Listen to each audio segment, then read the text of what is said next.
সভায় উপস্থিত সকল সদস্য বিশেষ করে সভাপতি মহাশয় এবং গণ্যমান্য সকল ব্যক্তিদের প্রতি প্রোটেস্ট্যান্ট চার্চের ফাদার এই পুরুলিয়া জেলার জন্মভূমি রূপে আমি আপনাদের সকলের কাছে পবিত্র বাইবেল জন্মভূমি রক্ষণার্থে যে কথা বলেন আর সেই কথার মধ্য দিয়েই দু চার কথা বলতে উঠে দাঁড়িয়েছি।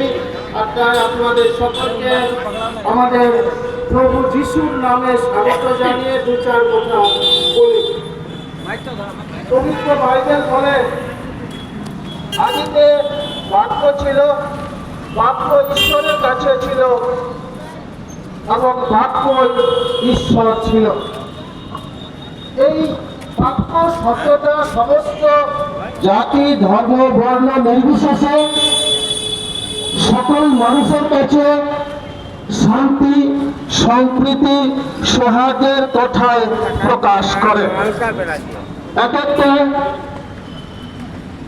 ধর্মপ্রাণ মানুষের কাছে বাক্য সত্য, আর সেই সত্যটাকে দিন প্রতিদিন পবিত্র বাইবেল সেই বাক্যের মাংস মূর্তিমান স্বরূপ যীশু খ্রিস্ট এবং সেই খ্রিস্ট